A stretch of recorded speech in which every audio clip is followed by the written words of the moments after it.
Welcome to your weekly astrology forecast. My name is Zadina. I'm an intuitive astrologer, and in these weekly videos, I go over the astrological energies for the week ahead. And in this video, we will be going over the energy for March 25th to the 31st, 2024.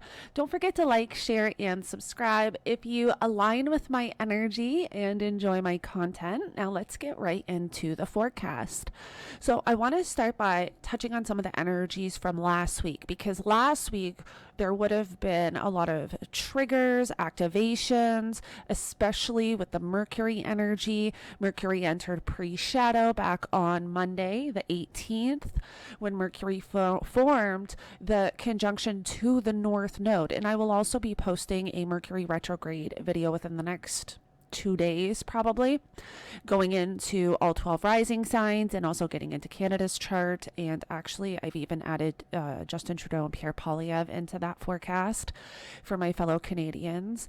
But think back to last week. There was a lot of energy shifts. A lot was started that we're going to be in for the next, probably month and a half with the Mercury retrograde energy. And then we just had Mars enter Pisces on the 22nd on Friday. So that's really shifting up the energy, because now all of that energy in Aries is being disposited by Mars in Pisces. We want to remember that Mars rules our motivation, our willpower, our drive, how we take action, how we react, how we respond. And being in a sign like Pisces, which is very watery energy, very emotional, right?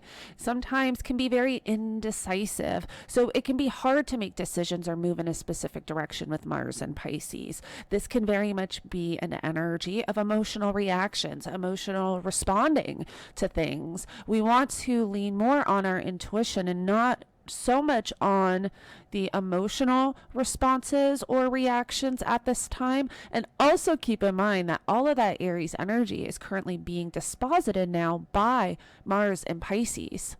I have also felt with this Mars and Pisces energy that I've talked a lot about karmic cycles and patterns coming up, especially being in eclipse season, also with all this Pisces energy. Now having Mars and Pisces, I feel like, gives us the ability to sever and cut those karmic cycles, cut those ties. So whatever cycles have shown up for you over the past few weeks with the Venus-Saturn conjunction in Pisces and just being in eclipse season, even some of the Mercury energy as well, whatever karmic patterns have shown up that have played out within relationships, because I feel like that's a really big thing right now. And these are even karmic cycles too that have prevented you from connecting within partnerships due to ego or due to, really fear. It's fear and ego, I think, that drives these karmic cycles and patterns. And having that self-awareness, you're able to catch that and change it, let it go, start a new cycle. And I think that with Mars and Pisces, it's really giving us this ability to be able to cut those karmic cycles for good. So I did mention last week too, we want to start to pay attention to major themes and topics showing up for us, especially when it has to do with our mind, our thoughts, ideas, intuitive downloads, also information and conversations that we are having, because Mercury is now in pre-shadow. So whatever is showing up at this time is going to be energy that we are in for the next month and a half. Now, Mercury also rules vehicles. Mercury rules, your local community, neighbors, siblings, cousins. There's a lot that Mercury rules here that Mercury can affect during Mercury retrograde, and I'll get into that in my Mercury retrograde forecast. But I want you to just, keep paying attention to the ideas that you're having, because they can really take off a month from now when Mercury stations direct, or there can be more information coming in or conversations being had or messages to help move you in a certain direction. And I really feel like this Mercury retrograde in Aries, there's going to be a lot of self-reflection, a lot that we will be kind of navigating on a personal level with all of this Aries energy and then all of the Pisces energy. I just feel like we're really just all kind of moving through this in our own way. But there's a lot showing up. There's a lot being triggered to become aware of those karmic cycles, patterns, and behaviors that have prevented us from really becoming the best versions of ourselves. And that's all kind of surfacing right now and going to come up with this Mercury retrograde, I think, because Aries does represent the self. And during this Mercury retrograde with Chiron and the North Node, there can be a lot triggered too around healing. Mercury is going to form a conjunction to Chiron 3 times over that Mercury retrograde process. So there can be a lot triggered and a lot surfacing around old wounds and traumas and insecurities and vulnerabilities.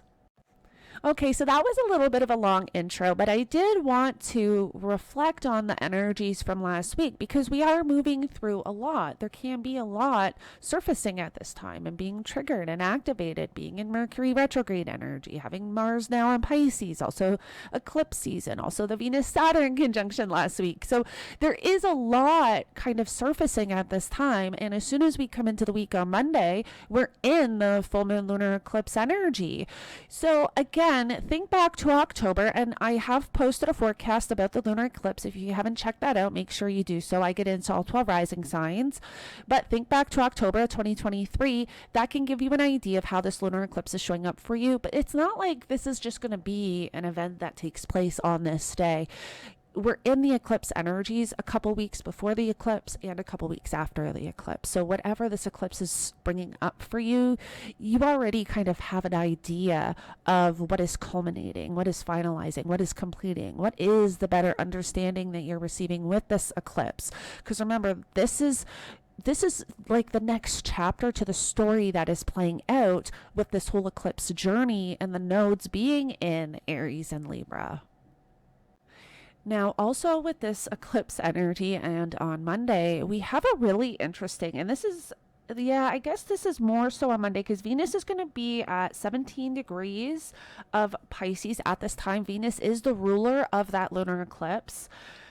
But Monday evening, we have the moon forming a conjunction to the South Node. And then we have Jupiter and Venus forming a sextile. They're still in a sextile. But they're both forming an in conjunction to the South Node and the moon. So in conjunctions for me, I feel like can be very psychological. There's almost something that needs to be released and let go of in order to take advantage of the amazing opportunity and support that the sextile is offering.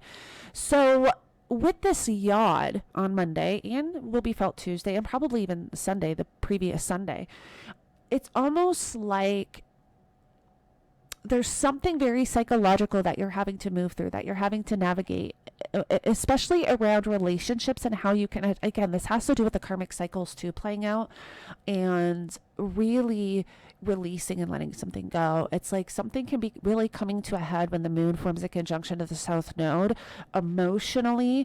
This can also be too, I feel like, where the mind and the emotions, there's no balance here, and there's something that has to be released psychologically to almost create the balance and bring in the beautiful wisdom and the higher understanding that Jupiter is throwing at Venus, this exalted Venus in Pisces, having this beautiful support from Jupiter in Taurus. Remember, Jupiter and Venus are in mutual reception right now. So those energies are strengthened and really working together in a harmonious way.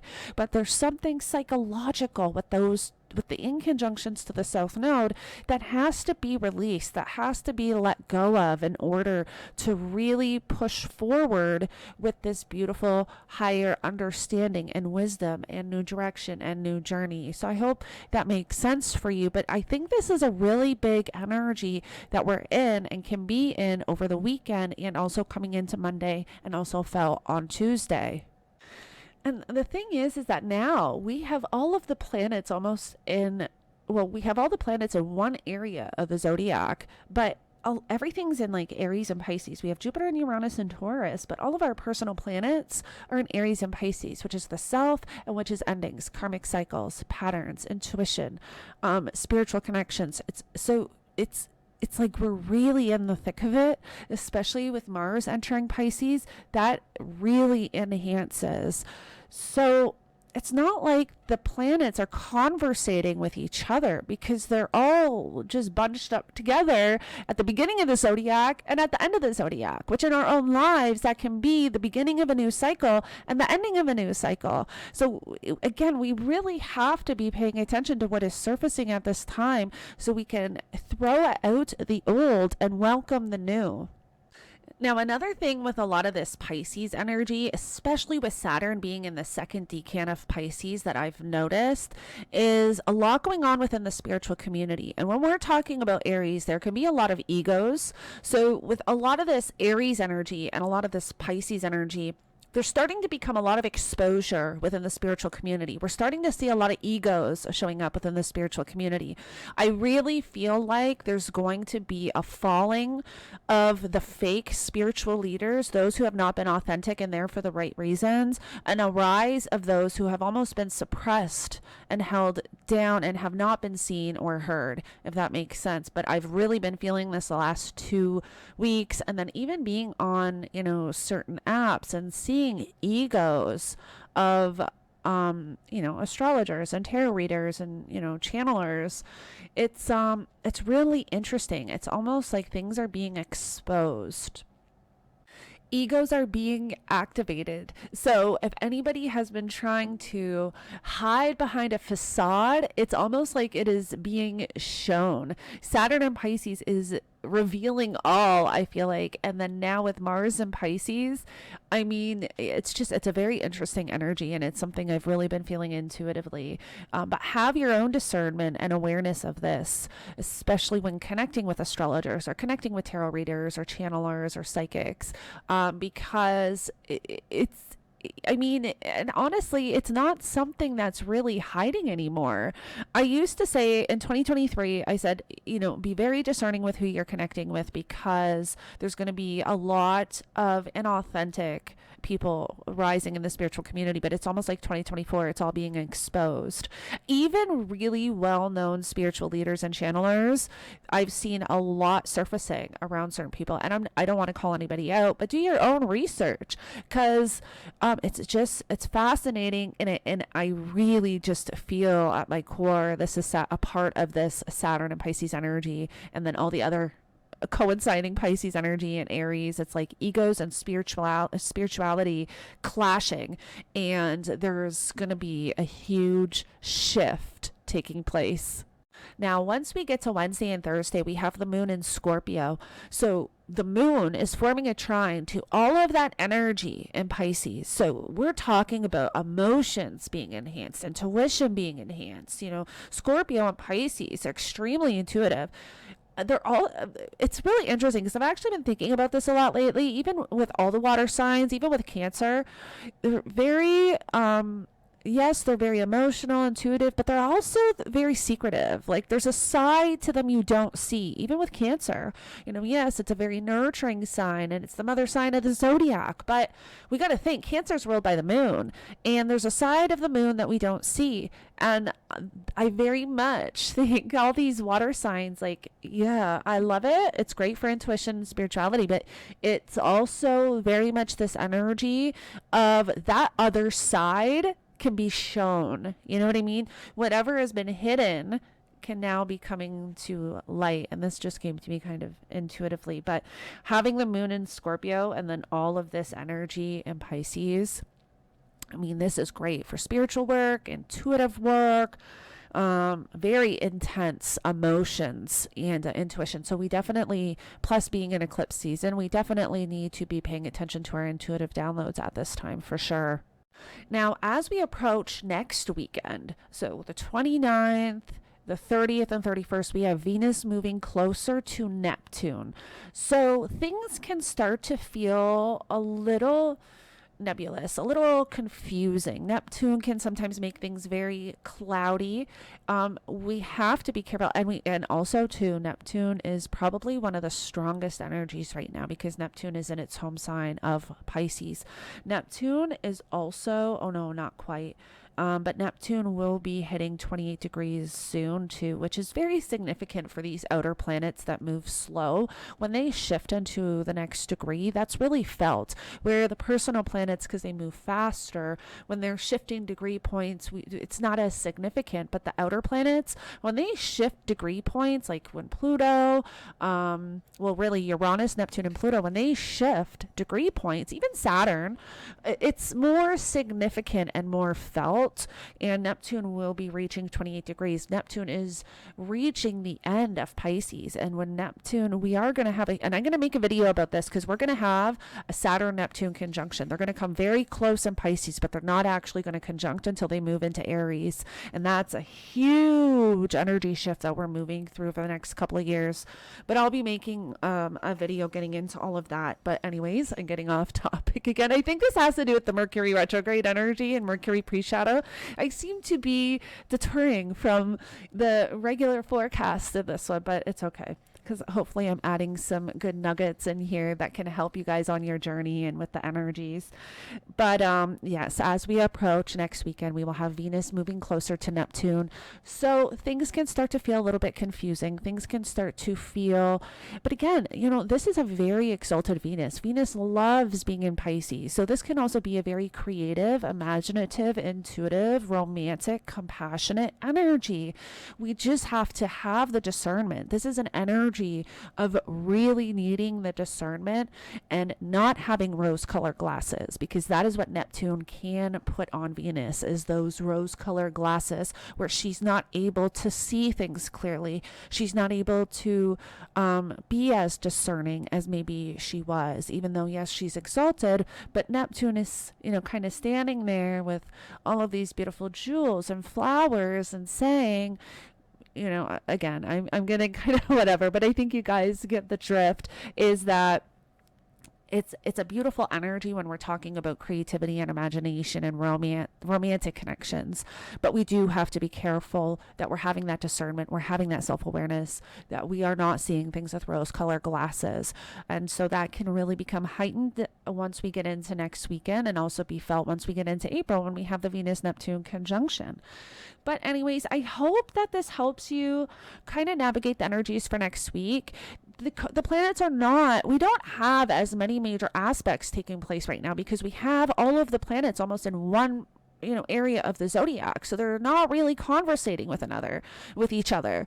We're really in this transitional period of karmic cycles ending and starting something new, of self-reflection, having all this Aries and Pisces energy. It's just kind of like, it's fascinating, and so we really are in this time of having that self-awareness and self-reflection, paying attention to what is showing up for you emotionally and intuitively, and really being able to catch your own karmic cycles that have played out within relationships, that have played out within your life, that have prevented you from forming connections or prevented you from really becoming the best version of yourself, because that is what is going to be shown with this energy, so that you can release that and let it go for good and move into this next version of yourself. And that is part of this North Node in Aries energy with Chiron, and the fact that Chiron is here can be bringing up insecurities and vulnerabilities that maybe have prevented you, old traumas that have triggered something,